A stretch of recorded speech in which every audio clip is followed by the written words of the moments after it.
नमस्कार दोस्तों, राज वैदिक एस्ट्रो में आपका स्वागत है। आज हम जो एपिसोड लेके आए हैं एपिसोड नंबर 4। आज हम बात करेंगे मार्स जो कि एरिस का असेंडेंट का लॉर्ड है, लग्ना लॉर्ड है। वो अगर फोर्थ हाउस में आ जाए तो हम कैसे उसको प्रिडिक्ट करेंगे। और चलिए शुरू करते हैं। Mars in fourth house for Aries ascendant. अब फर्स्ट हाउस जो है वो एरिस है जो रूल कर रहा है। चलिए मैं आपको ना एक मिनट थोड़ा सा हॉरोस्कोप में दिखाता हूँ। ये हमारा लग्ना है, ये फर्स्ट हाउस बोलते हैं इसको हम, और ये है हमारा फोर्थ हाउस। अब हमारा मार्स जो है वो यहाँ है। क्लियर हो गया? अच्छा जी, अगर हम यहाँ से काउंट करेंगे 3 4 5 6 7 और 8, ये भी स्कॉर्पियो है, ये मंगल की राशि है। ठीक है ना। एट्थ हाउस ये जो है, ये एट्थ हाउस, ये स्कॉर्पियो राशि पड़ती है।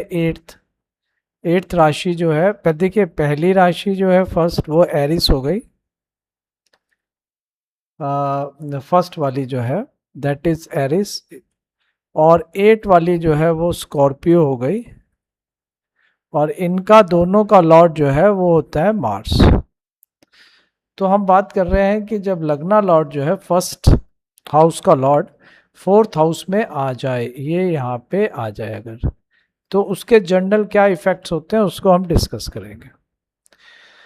तो अगर हम इसके पहले तो हम ये लोग देखेंगे कि फर्स्ट हाउस है क्या। पहले तो इसी को देख लेते हैं। फर्स्ट हाउस जो है वो हमारे लिए जो है हमारी आइडेंटिटी है और हमारी पर्सनैलिटी है और हमें खुद को रिप्रेजेंट करता है। ओके। और मार्स क्या है? मार्स यहाँ पे एरिस का लॉर्ड है, और मार्स जो है वो नेचुरल मैलेफिक है। नेचुरल जो है वो मैलेफिक है। ठीक है जी, अशुभ ग्रह है। अब ये एनर्जी को, करेज को, एक्शन को, कंपटीशन को, एग्रेशन को, टेक्निकल हमारी एबिलिटी को, मशीनरी को, फिजिकल स्ट्रेंथ को, इन सबको डिनोट करता है मार्स। ये हम डिस्कस कर चुके हैं। अगर आपने मार्स के बारे में जानना है तो मेरा एपिसोड जो मार्स के ऊपर बना है उसको आप देख सकते हैं। लेकिन एक चीज आप हमेशा याद रखो कि अगर हम यहाँ मंगल की बात कर रहे हैं, और मंगल जो है वो नेचुरली अशुभ ग्रह होता है, लेकिन इसका मतलब ये कभी नहीं होता, it does not mean that Mars will give only bad results. नहीं जी, ये कभी नहीं होता। और ये तो आप एक प्रिंसिपल है यार, समझ लो इसको कि कोई भी ग्रह केवल अशुभ नहीं होता, कोई भी ग्रह केवल शुभ नहीं होता। सारे ग्रह जो हैं वो बहुत सारी कंडीशंस के ऊपर फल देते हैं। तो वहां बहुत सारी चीजें हमें देखनी। तो मंगल का रिजल्ट भी उसकी हाउस, उसकी लॉर्डशिप, उसका साइन, उसका स्ट्रेंथ, उसका एस्पेक्ट, उसका कंजक्शन, डिविजनल चार्ट्स में उसकी पोजीशन और दशा क्या चल रही है, वो सारी चीजें काउंट करती हैं। हम केवल ये कहते हैं कि जी मंगल अशुभ ग्रह है, वो यहाँ पे है बैठ गया, या वो वहां को देख रहा है तो वहां अशुभ ही करेगा, ऐसा कुछ नहीं है। ये सब बेकार की बातें होती हैं, हमें बहुत सारी चीजें देखनी होती हैं। तो अब हम बात करेंगे कि जब वो फोर्थ हाउस में गया है तो what does the fourth house represent. Fourth house क्या रिप्रेजेंट करता है? हमारी मदर को रिप्रेजेंट करता है। होम, हमारा जो डोमेस्टिक पीस है, प्रॉपर्टी है, लैंड है, व्हीकल्स है, एजुकेशन है, हमारा जो इमोशनल कंफर्ट है वो हम फोर्थ से देखेंगे। हमारी हैप्पीनेस, हमारे जो फिक्स्ड एसेट्स हैं, हमारी जो इनर पीस है ना, अंदर का जो सुख है, हमारे अंदर जो सुख है, इंटरनली हम सेटिस्फाइड हैं या नहीं है, वो फोर्थ हाउस से देखेंगे। तो जब मार्स यहां एंटर कर जाएगा तो मार्स की एनर्जी यहां से कनेक्टेड हो गई। Okay, very good. अब ये फोर्थ हो गया आपका, तो ये कर्क राशि हो गई। अब कैंसर में मार्स जो है डेबिलिटेड होता है, नीच का होता है। तो अब यहां पे एक बहुत इंपॉर्टेंट पॉइंट आ जाता है। Mars is debilitated in Cancer. ठीक है ना। कैंसर जो है वो वाटरी साइन है, इमोशन का साइन है, ये मून से रूल्ड होता है। और मार्स जो है वो एक्शन, और डायरेक्ट एक्सप्रेशन को रिप्रेजेंट करता है। तो मार्स का जो नेचुरल एग्रेसिवनेस है और जो उसकी एक्शन ओरिएंटेड एनर्जी है, वो यहाँ पे हो सकता है कि मार्स कंफर्टेबल फील ना करे अपने आप को एक्सप्रेस करने में कैंसर में, तो यहाँ पे वो डेविएशन में जाता है। लेकिन अब डेविएशन हो गया, नीच का हो गया, तो इसका मतलब उसमें कुछ नहीं रह गया, ऐसा सब कुछ नहीं है यार। डेविएशन का जो रिजल्ट है वो बहुत सारी चीज़ों को देख के हम बोलेंगे। तो यहाँ पर्सन जो है वो ऐसा हो सकता है कि बहुत स्ट्रांगली एक्ट कर दे और इमोशनली जो है वो थोड़ा डिस्टर्ब, उस सेंस में जो है वो, मतलब वी वुड से दैट कि पर्सन में एक्ट स्ट्रांगली जब वो इमोशनली डिस्टर्ब्ड हो, क्योंकि यहाँ ये नीच का हो गया ना, तो इसलिए जो जो एग्रेसिवनेस है, अगर आप इमोशनली कहीं डिस्टर्ब हो गए तो आपको बहुत ज़्यादा एग्रेसिव कर सकता है। तो यहाँ पे हमें बहुत सारी चीज़ें देखनी है, तब हम इसको जो है फाइनल रिजल्ट्स देंगे। अब वो जो होता है ना कि आपके इमोशंस को कंट्रोल करना, आपके रिफ्लेक्शंस को कंट्रोल करना, वो यहाँ पे थोड़ा कम हो जाता है। ठीक है ना जी। अब क्या है कि होम है, फैमिली है, प्रॉपर्टी है, डोमेस्टिक मैटर्स है, तो पर्सन जो है वहाँ एक्टिव रहेगा। ठीक है ना। जैसे उसने प्रॉपर्टी खरीदनी है, या घर बनाना है, या रेनोवेशन करना है, या व्हीकल की कोई बात है खरीदनी है, हाउस होल्ड जो भी आपके मैटर्स है उसको मैनेजिंग करना है, वो सारी चीज़ें तो उसमें रहेंगी। लेकिन डेविएशन की वजह से क्या होगा कि वो कुछ आर्गुमेंटल टाइप का हो सकता है, रेस्टलेसनेस महसूस कर सकता है, डोमेस्टिक इन्वायरमेंट में मार्स का इफेक्ट देखने को मिल सकता है, थोड़ा सा कॉन्फ्लिक्ट्स या पर्टिकुलरली जो है थोड़ी सी एग्रेसिवनेस देखने को मिल सकती है। तो लेकिन हम ये नहीं कहेंगे कि ये जो है इस प्लेसमेंट से हाउस का कंफर्ट डिस्टर्ब हो जाएगा, ऐसा कुछ नहीं है। ठीक है जी। अब यहाँ पे बहुत सारी डिपेंड करती हैं चीज़ें कि जिस राशि में गया उसके लॉर्ड की क्या कंडीशन है। अब ये चंद्रमा की राशि में गया तो चंद्रमा कहाँ है, चंद्रमा इस कुंडली में किस तरह से प्लेस्ड है, वो चीज़ भी आप देखेंगे, तो उससे इसके रिजल्ट्स वेरी करेंगे मंगल के। ठीक है जी। अब मदर की बात करें तो 4th हाउस जो है वो मातृभाव है। ठीक है जी, द हाउस ऑफ मदर। अब मार्स जो है वो नेचुरली मेलेफिक होके 4th हाउस को इन्फ्लुएंस करेगा। तो यहाँ पे हो सकता है कि आपके मदर के साथ थोड़े डिफरेंसेस या टेम्परामेंट का कुछ इश्यू हो, कुछ आर्गुमेंटल इश्यूज हो सकते हैं। और आपका जो आपकी जो मदर है वो एक स्ट्रॉन्ग या डोमिनेटिंग जो, मतलब आपका फैमिली इन्वायरमेंट हो सकता है। और जहाँ तक हम मदर के कंफर्ट की बात करेंगे, यहाँ पे फिर से हम वही चीज़ बोलेंगे कि हम ऐसा प्रिडिक्ट नहीं करेंगे कि सिंपली मार्स फोर्थ में है तो मदर को ये है या वो है, ऐसा नहीं है, क्योंकि एक प्लेनेट सब कुछ नहीं बताएगा। हाँ ठीक है, 4th हाउस मातृभाव होता है और लग्नेश 4th हाउस में गया है, लेकिन वहाँ पे कुछ फाइनल आपको डिसीजन नहीं देना है जब तक आप मून को नहीं देख लेंगे, आप 4th हाउस को खुद नहीं देख लेंगे, 4th हाउस के लॉर्ड को नहीं देख लेंगे, एस्पेक्ट कंजक्शन और दशा को नहीं देख लेंगे, तब तक आप 4th हाउस का एक्चुअल रिजल्ट्स नहीं बोलेंगे। ठीक है ना। सो ये this is the responsible way to analyse, you know. तो प्रॉपर्टी और लैंड की अगर हम बात करें तो मार्स का नेचुरल कनेक्शन ज़मीन से, कंस्ट्रक्शन से, मशीनरी से, फिजिकल एसेट से होता है।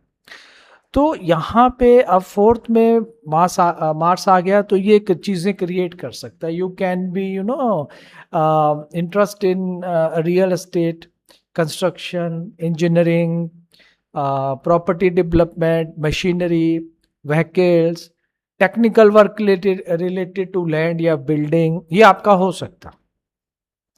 अब क्योंकि मार्स यहाँ डेविएटेड है तो यहाँ पे हो सकता है कि कुछ समटाइम्स आप डिले या डिस्प्यूट्स या इमोशनल डिसीजंस लेने में आप थोड़ा फ्लैक्चुएट हों, आपकी जो प्रॉपर्टी है उससे रिलेटेड कुछ आपको जो है पर्टिकुलरली, क्योंकि फोर्थ हाउस है, अगर अगर मून भी डिस्टर्ब्ड है तो आपको प्रॉपर्टी से रिलेटेड कुछ इश्यूज हो सकते हैं। अगर हम व्हीकल्स की बात करें तो फोर्थ हाउस व्हीकल को भी रिप्रेजेंट करता है और मार्स इसमें इंटरेस्ट देता है क्योंकि वो मशीनरी को रिप्रेजेंट करता है, ऑटोमोबाइल, कार, टेक्निकल इक्विपमेंट्स को मार्स रिप्रेजेंट करता है। बट यहाँ पे क्योंकि मार्स नेचुरल अशुभ प्लैनेट है और डेबिलिटेड होता है कैंसर में, तो यहाँ पे कॉशन रखना इम्पॉर्टेंट है कि आप जो है ड्राइविंग के टाइम पे ध्यान रखेंगे, आप कोई भी इम्पल्सिव ड्राइविंग सिस्टम या अननेसेसरी कोई भी आप रिस्क टेकिंग चीज़ ना करें ड्यूरिंग ड्राइविंग और दिस ऑल। तो ये आपको जो है इन चीज़ों से आप बच सकते हैं, इस रिजल्ट्स को आप जो है बहुत ज़्यादा नेगेटिव होने से बचा सकते हैं। तो ये सारी चीज़ें, और एक्चुअली ओवरऑल चार्ट देखना बहुत ज़रूरी है, तभी मैं कुछ यहाँ पे हमें कुछ कहना चाहिए। एजुकेशन के बारे में अगर हम बात करेंगे तो फोर्थ हाउस जो है वो एक्चुअली में आपका जो फंडामेंटल एजुकेशन है या जो लर्निंग इन्वायरमेंट है उसको रिप्रेजेंट करता है। तो यहाँ पे क्योंकि मार्स है तो डेफिनेटली आप एक्टिव और कम्पिटिटिव होंगे और प्रैक्टिकल स्टडीज़ में आपका बड़ा इंटरेस्ट होगा। हो सकता है कि आपके अट्रैक्शन जो है इंजीनियरिंग या मैथमेटिक्स कह सकते हैं, टेक्निकल सब्जेक्ट्स या डिफेंस के रिलेटेड एजुकेशन या स्पोर्ट्स या प्रैक्टिकल ट्रेनिंग, ये सब का आपको इंटरेस्ट हो सकता है, आपका इस तरफ भी जो है इंक्लिनेशन हो सकता है। अब यहाँ पे मार्स क्योंकि कैंसर में है तो डेफिनेटली आपका, डेफिनेटली नहीं मतलब कंसंट्रेशन आपका जो है वो फ्लैक्चुएट हो सकता है, इमोशनली आप थोड़ा सा कभी कभी डिस्टर्ब हो सकते हैं। ठीक है जी।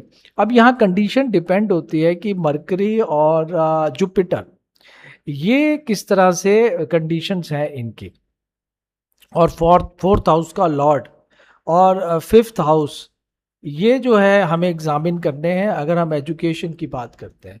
मतलब अगर हम बोलें कि फोर्थ हाउस फंडामेंटल एजुकेशन का है और मार्स की प्लेसमेंट को देख के हम बहुत कुछ एनालाइज करते हैं, तो ऐसा नहीं है। हमें वहाँ मरकरी और जुपिटर को देखना है और मून की प्लेसमेंट को भी देखना है, और वहाँ पे फोर्थ हाउस पे क्या एस्पेक्ट्स हो रहे हैं और या कोई किसी और प्लैनेट्स का कंजक्शन है तो वो भी देखना है, तभी हम कुछ ना कुछ वहाँ पे रिजल्ट्स फाइनल कह सकते हैं। अब लगना लॉर्ड फोर्थ हाउस में आ गया तो इसका मतलब ये हो गया कि आप यूँ समझिए कि लगना रिप्रेजेंट कर रहा है पर्सनैलिटी, बॉडी आइडेंटिटी और आपकी अप्रोच ऑफ लाइफ को, आपकी ओवरऑल डायरेक्शन को लाइफ की।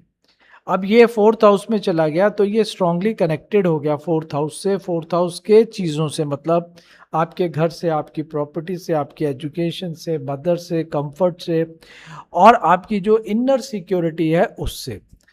तो यहाँ पे हो सकता है कि जो भी पर्सन है वो एक बहुत ज़्यादा इम्पोर्टेंस दे घर के इन्वायरमेंट को सिक्योर करने के लिए। ठीक है जी। लेकिन अब हमें एक चीज़ नहीं भूलनी है यहाँ पे कि मार्स एट्थ हाउस का भी तो लॉर्ड है। तो अगर this is one of another important layer that Mars is also the Lord of eighth house, क्योंकि उसकी स्कॉर्पियो दूसरी राशि एट्थ हाउस में पड़ती है। और एट्थ हाउस जो है हमें transformation, sudden changes, secrets, research, occult जितने सब्जेक्ट्स हैं, हमारे जो जॉइंट एसेट्स हैं, इनहेरिटेंस है, हमारी लाइफ में जो अनएक्सपेक्टेड इवेंट्स होते हैं, उसको एट्थ हाउस रिप्रेजेंट करता है। अब एट्थ हाउस जो है वो जब एट्थ हाउस का लॉर्ड जब फोर्थ में चला गया, एट्थ हाउस का लॉर्ड फोर्थ में चला गया, तो आप यहाँ पे ये कह सकते हैं कि जो पर्सन है उसका जो he can see domestic circumstances में उसका ट्रांसफॉर्मेशन आप देख सकते हैं। और ऐसा हो सकता है कि ये मतलब ये नहीं बताएगा कि एट्थ का लॉर्ड फोर्थ में चला गया तो हम ये ऐसा कुछ कहते हैं कि यार ये मतलब जो है लॉस ऑफ प्रॉपर्टी या फैमिली प्रॉब्लम को दिखाता है, नहीं। हम इसका ऑटोमेटिकली ये मतलब नहीं होता है। ये हो सकता है कि दूसरे सपोर्टिंग अगर फैक्टर्स हैं जैसे बृहस्पति की अगर दृष्टि है और कुछ है, तो हम इस तरह से कह सकते हैं कि अगर कुछ पॉजिटिव एस्पेक्ट्स या कंजक्शंस हमें देखने को मिल रहे हैं, तो एट्थ हाउस का लॉर्ड फोर्थ में जाना जो है वो इतना बुरा हम नहीं बोलेंगे उसको। हम ये नहीं कहेंगे कि जी ये डोमेस्टिक सर्कमस्टेंसेस और जो भी हमारा डोमेस्टिक पीस है उसको डिस्टर्ब करेगा, ऐसा नहीं है। It does not mean automatically that the loss of property या फैमिली प्रॉब्लम्स को दिखाता, नहीं, ऐसा नहीं कह सकते हम। अब यहाँ पे मार्स के एस्पेक्ट्स बताए गए। देखिए मार्स जो है वो अपना पहला एस्पेक्ट तो 7th हाउस को देखेगा, क्योंकि उसका पहला एस्पेक्ट होता है फोर्थ से 7th हाउस।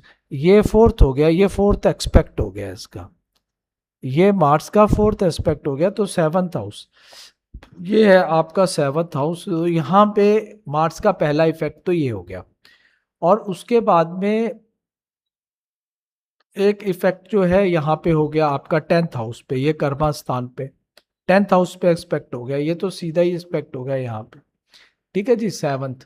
और एक इसका 8th एस्पेक्ट होता है जो कि आपका 11th हाउस पे होगा, ये इसका तीसरा एस्पेक्ट हो गया। ये फर्स्ट हो गया, सेकंड हो गया और थर्ड, 3 एस्पेक्ट जो है वो आपके मार्स के हो गए। तो मार्स जहां देखेगा, अब ये अशुभ ग्रह है, ठीक है ना, लेकिन यहाँ लग्नेश है, तो ये भी आप ध्यान में रखेंगे। और साथ में ये भी आप ध्यान में रखेंगे कि ये 8th हाउस का भी लॉर्ड है, तो इसका फोर्थ एस्पेक्ट 7th हाउस पे जाता है। तो यहाँ पे हम कह सकते हैं कि मैरिज, पार्टनरशिप या पब्लिक डीलिंग, ये वाला हाउस है 7th हाउस। तो मार्स जो है यहाँ पे क्योंकि अशुभ ग्रह है और मार्स जो है वो 7th को एस्पेक्ट कर रहा है, तो एक्चुअली ज्योतिष का एक बहुत सिंपल सा रूल है कि अशुभ ग्रह की दृष्टि अशुभ होती है और शुभ ग्रह की दृष्टि शुभ होती है। तो यहाँ पे ये अपना अशुभ इन्फ्लुएंस तो दिखाएगा, इट कैन ब्रिंग देयर। तो यहाँ हो सकता है कि आपके जो रिलेशनशिप है उसमें मतलब जो है कंपटीशन का एक ऐसा माहौल बने, एक कुछ एग्रेसिवनेस का माहौल आपको फील हो सकता है। आपके रिलेशनशिप में थोड़ा सा आप डोमिनेंट की टेंडेंसी आपको फील हो सकती है। अगर मार्स यहाँ ज़्यादा इफ्लेक्टेड हो जाए तो ये चीज़ें इंक्रीज हो जाएंगी, मतलब आर्गूमेंट, इम्पेशेंट हो जाएंगे, dominant in partnership, dominance in partnership देखने को मिल सकती है। तो यहाँ पे लेकिन जब आप मैरिज का एनालिसिस करेंगे तो केवल यही देख के कि यार मंगल चला गया है और उसका फोर्थ एस्पेक्ट है, सॉरी 7th हाउस पे, तो ये सारी चीज़ें गलत हो जाएंगी, ऐसा नहीं है। आपको इटसेल्फ 7th हाउस देखना है इंडिविजुअली, 7th हाउस का लॉर्ड देखना है। और जब आप 7th हाउस देख रहे हैं तो आपको वीनस को देखना कभी नहीं भूलना है, जुपिटर को देखना है आपने, D9 चार्ट को देखना है आपने, फिर आप मार्स को देखेंगे, ये सारी चीज़ें मिला के आप बोलेंगे। ऐसा नहीं होता है कि आप ये कह दें कि लग्नेश 4th हाउस में चला गया और 4th से 7th को एस्पेक्ट कर रहा है तो वो आपकी फैमिली लाइफ को डिस्टर्ब ही कर देगा, आपको डोमिनेट बना देगा, आपका आर्गूमेंट होगा, आपको इम्पेशेंट कर देगा। नहीं नहीं नहीं नहीं, ऐसा नहीं होता है। बहुत सारी चीज़ें देखनी होती हैं तब आप इफेक्ट बोलेंगे। जैसा मैंने बताया, आप शुक्र की कंडीशन को देखेंगे, वीनस कहाँ है, आप बृहस्पति को देखेंगे, आप 7th हाउस के लॉर्ड को, 7th हाउस को देखेंगे, और उसके बाद दशाएं देखेंगे और D9 चार्ट भी आप डेफिनेटली चेक करेंगे, तब आप बोलेंगे। एक ग्रह को देख के आप बोलेंगे तो वो गलत है। अब आ जाइए 7th एस्पेक्ट 10th हाउस पे हो गया। अब मंगल अपनी प्रॉपर्टी, अपनी एनर्जी 10th हाउस को दे रहा है, एस्पेक्ट कर रहा है वहां पे। तो यहाँ पे ऑल्दो इट इज डेप्लिएटेड, बट इसका 7th हाउस का एस्पेक्ट जो है वो 10th हाउस पे पहुंच रहा है। तो यहाँ पे आपका होम और करियर, क्योंकि 4th हाउस होम है और 10th हाउस करियर है, तो होम प्लस करियर का एक जो है बड़ा स्ट्रॉन्ग कनेक्शन बन रहा है। तो ऐसा हो सकता है कि पर्सन में वर्क फ्रॉम होम, ऐसे लोग घर से काम करें या फैमिली रिलेटेड बिजनेस को चलाएं और प्रॉपर्टी में डील करें, कंस्ट्रक्शन में डील करें, इंजीनियरिंग में, टेक्निकल फील्ड में डील करें, मशीनरी के काम में डील करें, ऐसा हो सकता है क्योंकि मंगल का एस्पेक्ट है 10th पे। तो यहाँ पे जो है ऐसा हो सकता है कि आपके अंदर it you can also be a strong desire to take action professionally, क्योंकि आपके टेंथ हाउस करियर का हाउस, तो अपने प्रोफेशन में आप, ऐसा हो सकता है कि बहुत ज़्यादा आप एक्टिव हो डिसीजन लेने में, तो अपने प्रोफेशन के रिलेटेड चीज़ें हैं। तो आप चीज़ हमेशा याद रखिए कि जो मार्स जो है gets directional strength in the 10th house. Mars को 10वें हाउस में डायरेक्शनल स्ट्रेंथ मिलेगी, ठीक है जी। So we should not confuse actually कि मार्स का एस्पेक्ट जो है वो 10th जो है वो मतलब वी वुड से दैट कि मार्स जो है वो एक्चुअली ऑक्युपाई कर रहा है 10th हाउस को, नहीं, वो एस्पेक्ट की बात कर रहे हैं हम, वो एस्पेक्शन है उसका। तो हमें ये भी ध्यान रखना है, क्योंकि एक ग्रह का बैठना हाउस में और एक ग्रह का एस्पेक्ट करना उस हाउस को, इसमें बड़ा फर्क होता है। तो आप ये चीज़ देख के चलेंगे। और आप एक चीज़ हमेशा ये भी याद रखिए कि इसका जो 8th एस्पेक्ट है वो 11th हाउस पे है। हाँ, वो हाउस ऑफ गेन है, हाउस ऑफ प्रॉफिट है। तो यहाँ पे जो आपका एल्डर सिबलिंग्स हैं, आपका नेटवर्क है, आपके फ्रेंड्स हैं, आपका फुलफिलमेंट ऑफ डिजायर्स है, तो अब यहाँ मंगल बैठ गया, मंगल का सॉरी एस्पेक्ट हो गया।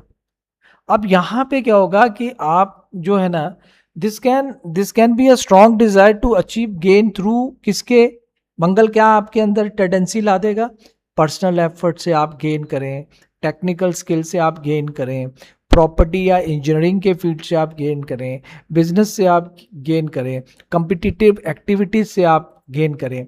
लेकिन आप यहाँ पे एक चीज़ हमेशा याद रखनी है कि मार्स डेबिलेटेड है, तो इसको भी हमें देखना है। We should examine the the 11th house, 11th का लॉर्ड, 11th का लॉर्ड क्या है, सैटर्न है, यहाँ पे शनि है, तो वो कहाँ पे है, मार्स की स्ट्रेंथ क्या है, तभी हम फाइनेंशियल गेन की बात जो है सही तरीके से प्रेडिक्ट कर पाएंगे।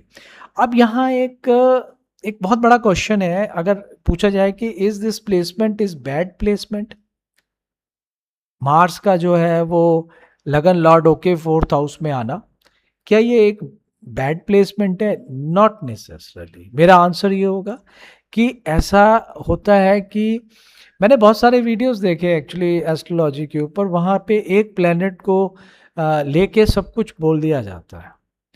तो ये जो है, आप जो ओवर सिंप्लीफिकेशन करते हैं चीज़ों का, वो मेरे ख्याल से नहीं होना चाहिए, ठीक है। आप लोग क्या देखेंगे कि मार्स क्या यार अशुभ ग्रह है, मार्स क्या यहाँ डब्लिएटेड भी है ना, तो वो इमीडिएटली यहाँ बोलेंगे कि यार एवरीथिंग इज बैड, ये बैड ही इफेक्ट देगा क्योंकि ये अशुभ है और ये जो है डब्लिएटेड है, नीच का हो गया है। तो ऐसा नहीं होता है। अब हमें यहाँ कंसीडर करना है, क्या क्या कंसीडर करना है कि मार्स लगना लॉर्ड है, मार्स 8th हाउस का लॉर्ड भी है। क्या ये उपाच्य हाउस में बैठा है? नहीं, ये केंद्र स्थान में बैठा हुआ है, 4th हाउस केंद्र स्थान है, ठीक है, ये डेबिलिएटेड है। ओके गुड, ये भी हमें देख के रखना है।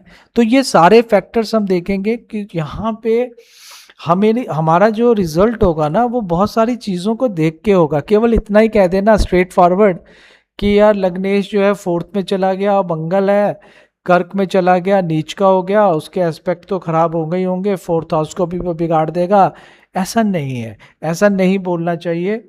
और बाकी चीज़ों को बाकी फैक्टर्स को भी देखना चाहिए। आजकल ये टेंडेंसी हो गई है ऐसा बोलने का, आपका मंगल यहाँ बैठ गया तो ये हो जाएगा वो हो जाएगा, ऐसा नहीं है। वो जनरल इफेक्ट्स हैं, वो कितना इन्फ्लुएंस होते हैं वो आप दूसरे फैक्टर्स को भी देखेंगे।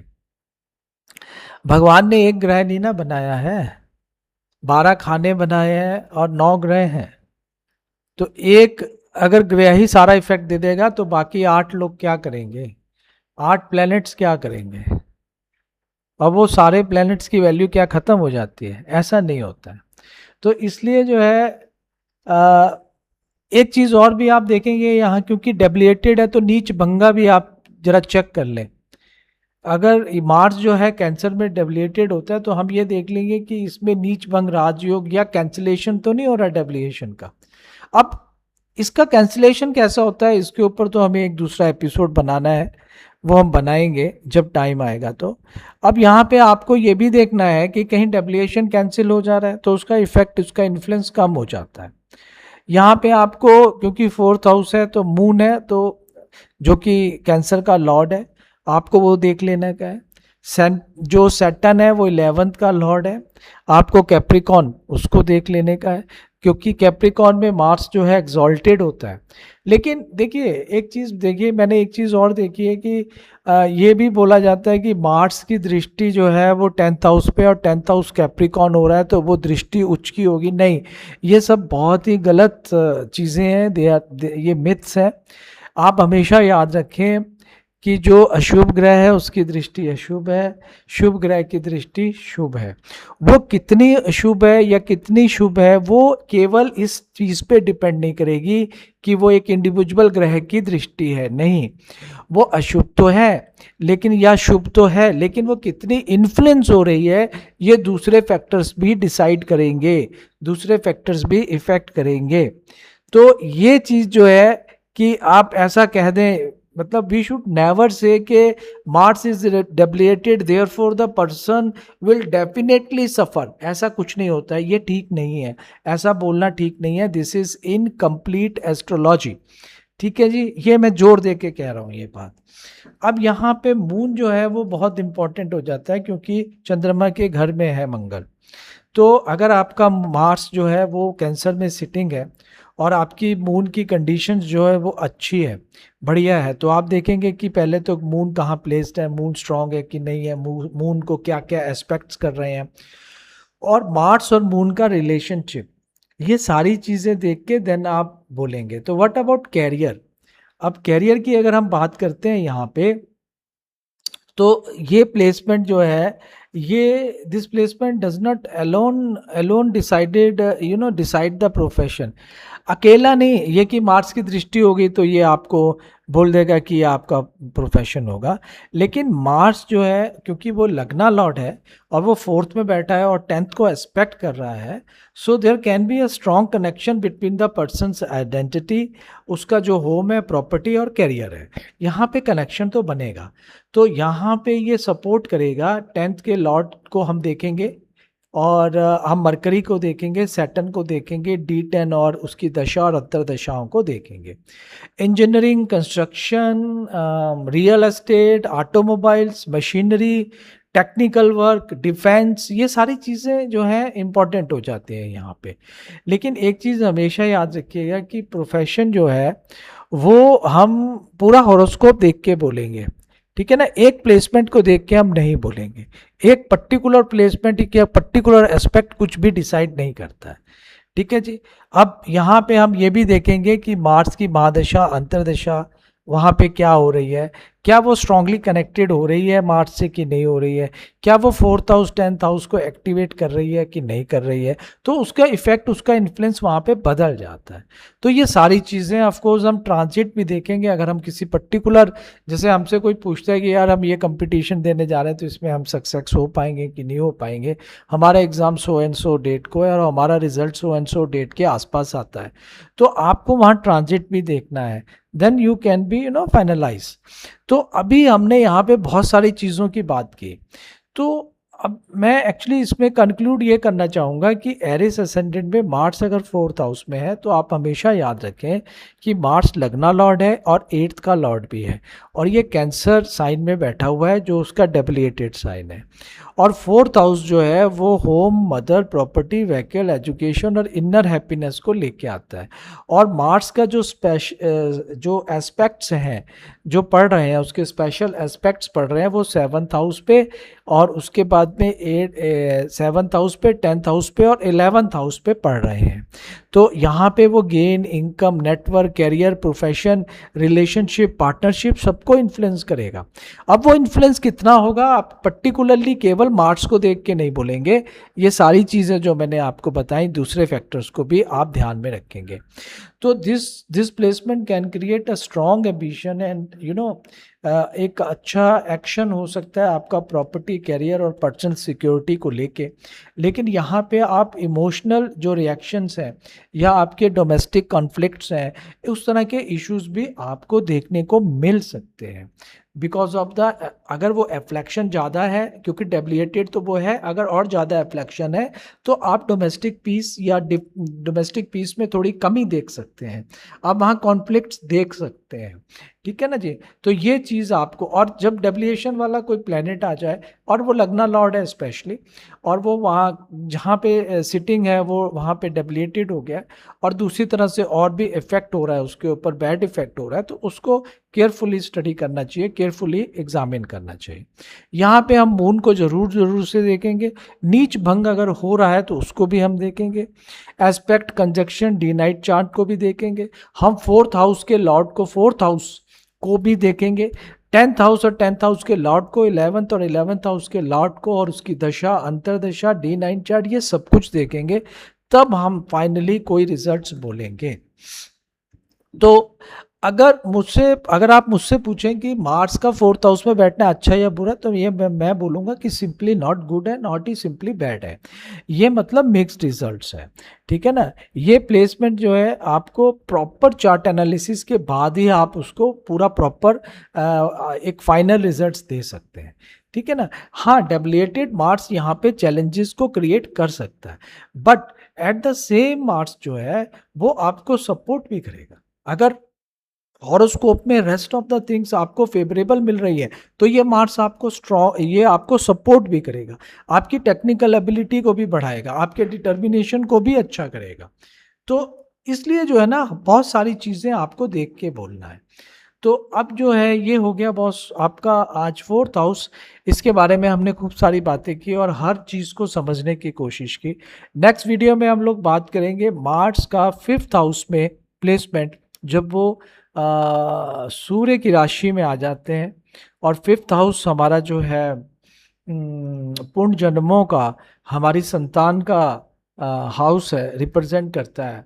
तो जब लग्ना लॉर्ड फिफ्थ हाउस में आ जाते हैं और वो एट्थ के लॉर्ड भी हैं, तो वो किस तरह से हम उनके जर्नल इफेक्ट्स को एनालाइज कर सकते हैं या कह सकते हैं। तो आज के लिए मित्रों इतना काफ़ी है, मिलते हैं नेक्स्ट वीडियो में। और राज वैदिक एस्ट्रो को सब्सक्राइब करिए, कमेंट्स जरूर करिए, बताएं कि आपको ये कैसा लगता है। और अभी मैं अपनी जैसे जैसे मैं वीडियो बना रहा हूँ, अपनी कमियों को देख रहा हूँ कि मेरे प्रेजेंटेशन में क्या क्या कमियाँ हो रही हैं, मुझे क्या चीज़ें ऐड करनी चाहिए जिससे कि मैं और ज़्यादा क्लैरिफाई और ज़्यादा सिंप्लीफाई कर सकूँ सब्जेक्ट को। तो मैं उस तरह से आने वाले टाइम में वो मॉडिफिकेशन अपने आप करता रहूँगा। आपके भी कुछ सुझाव हैं तो आप दे सकते हैं, और मिलते हैं नेक्स्ट वीडियो में। टिल देन बाय बाय, हर हर महादेव।